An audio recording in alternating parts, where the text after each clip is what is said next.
Hello there everyone, my name is RoundSquare, and welcome to the Tanglewood Street House from the 2020 horror game, Phasmophobia. With the recent release of the Paranormal pack in The Sims 4, and thus the introduction of haunted lots, this seemed like the perfect opportunity to try and recreate one of the houses from the game. For those of you who don't know, Phasmophobia is a game where you play as a paranormal investigator, alone or with friends, and enter haunted destinations to try and discover what type of entity is haunting the place. And Tanglewood Street House is the tutorial level for the game, used to teach you how to gather various evidence and use the different ghost hunting gadgets. These jobs are always dangerous, however, as the ghost haunting the place will gradually become more hostile and will, every so often, attempt to hunt down and kill you. It's a great game to play alone or with friends, and I'm not saying that for any form of promotion. It's a genuinely fun game. Don't get me wrong, it's important to know that I'm a big man baby who is terrified of his own shadow, but this game has just the right amount of eerie and scary moments to still make it enjoyable without being too intense. So that is okay in my book. Now, the Tanglewood Street House is actually the smallest map in the game, classed as tiny when you go in to play it, and certainly when you are playing it, it does feel quite small, so I made the mistake of thinking that therefore I could easily put this into one of the smaller plots in The Sims, but it turns out it's actually quite big. I had to keep resizing this house, and even with all of that, there were still some scaling issues which I had, trying to get things like certain doors to fit in, or different, just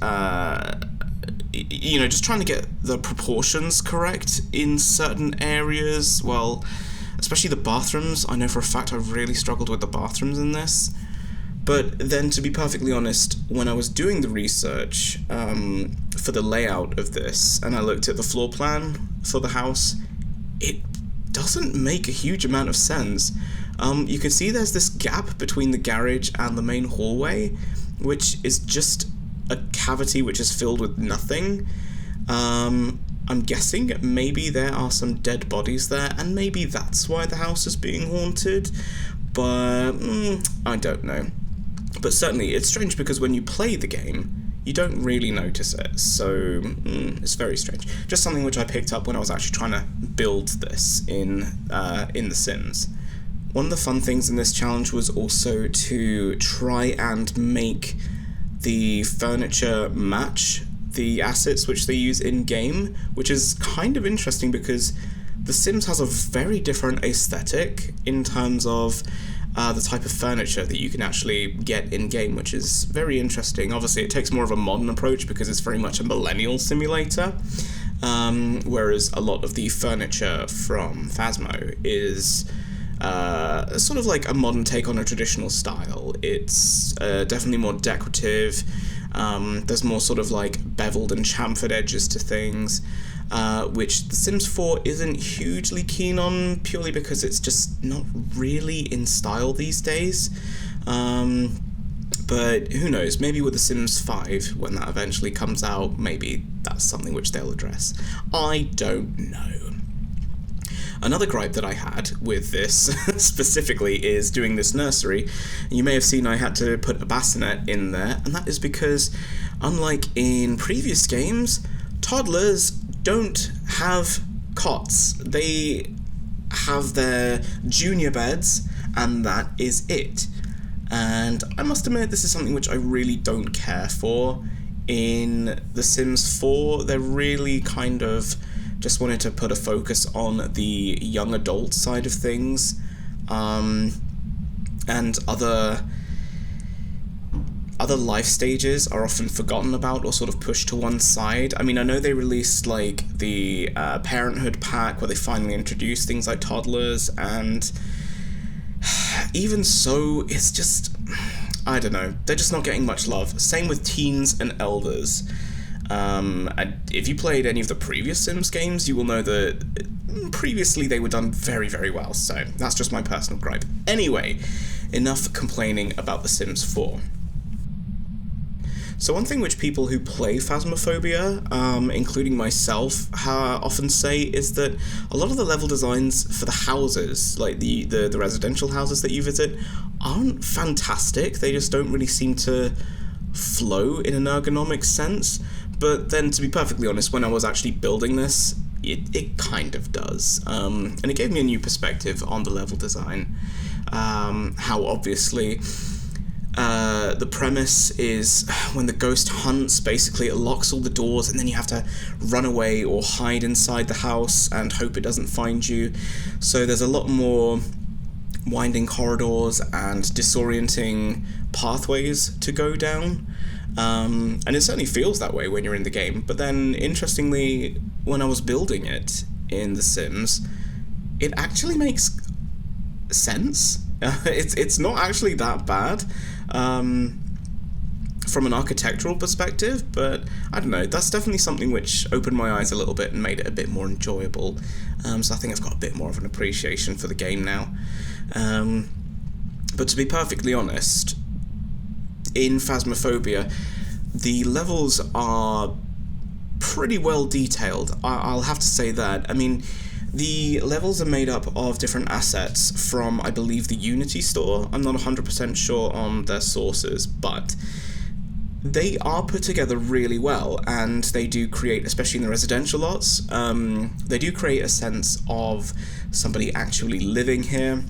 So you've got different plates around, you've got things like cutlery and glasses, magazines have been left about, you even find things like mobile phones which have been left behind when people have left in a hurry, and all of those little things, they just add up to make the level feel more alive, and transferring that into The Sims made it a lot of fun, to be perfectly honest, because there's a lot of details which personally I would not really bother doing when building a house, because I'm more of a minimalist builder. A lot more general clutter is used, so it did let me kind of push the boat out a little bit and try some different things, some of which work, some of which don't strictly work. Like I mentioned before, there's definitely some issues with scaling, which you'll see later on in the video. But to be perfectly honest, I think all round, I'm pretty happy with how this turned out, and I hope you are too. Now, there was one thing which did annoy me when I was trying to do the cameras at the end of this to show off the property. Unfortunately, I couldn't get the weather to be thunderstormy and horrible, like how the level appears in the game, which is a real shame. You're also going to notice it's kind of dark as well, because this is a very bright house normally, so unfortunately that's the way it is. So now we're going in and building the dining hall, part of the kitchen diner, which is fun. And interestingly, you might have seen that I'm using a lot of the same assets which are used in other rooms for this. And that's because there are a lot of repeated things in the game itself. In some ways, I thought that was actually pretty decent, because, I don't know, I think that kind of matches how people tend to work when it comes to real life.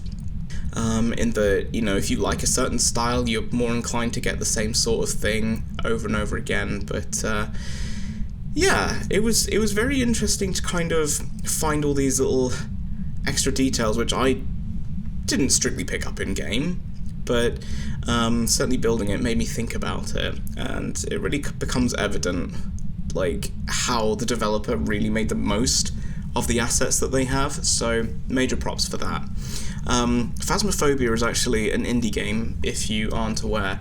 I feel it may even be made by just one person, not 100% sure, but major props to them, because it is a very polished game for what it is, and the team working on it are constantly updating it and doing bug fixes. You can really feel that it's a project of passion, like 100%, and you can just feel that there's a lot of genuine love that's gone into it, and new features are being implemented on almost a daily basis, so major props for this, because yeah, especially when it comes to horror games, I feel that a lot of the time people can have difficulty, shall we say, finding the balance when it comes to the right levels of eeriness between I don't know.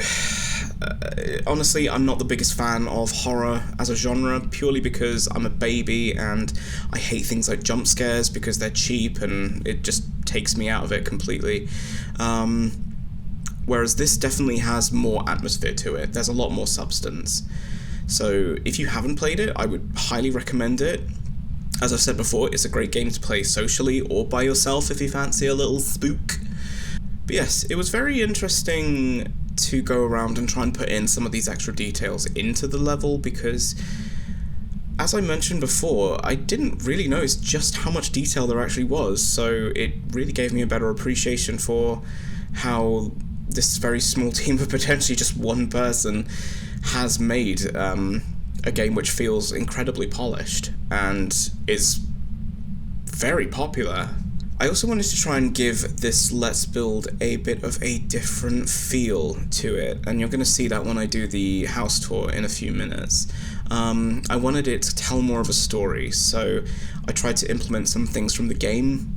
So I've put down a book and a torch and a random gadget which is supposed to be an EMF meter, but to be perfectly honest, I wanted it to feel more like you were playing Phasmophobia. And so when I was doing the house tour for this, you'll see that I use a lot more first-person shots rather than actually going in and doing fixed cameras like I normally would do. A bit experimental, hopefully it translates well. It may or may not do. But anyway, it looks like we're about to wrap up, so thank you everybody so much for watching this with me. I really hope you enjoy it. It is up on the gallery for anybody who wishes to have a look at it. Thank you for checking this out. Check out Phasmophobia as well if you haven't played it already. As I say, it's such a fun little indie game. So thank you everybody so much, and I'm going to see you in the next episode. Have a great day, everyone.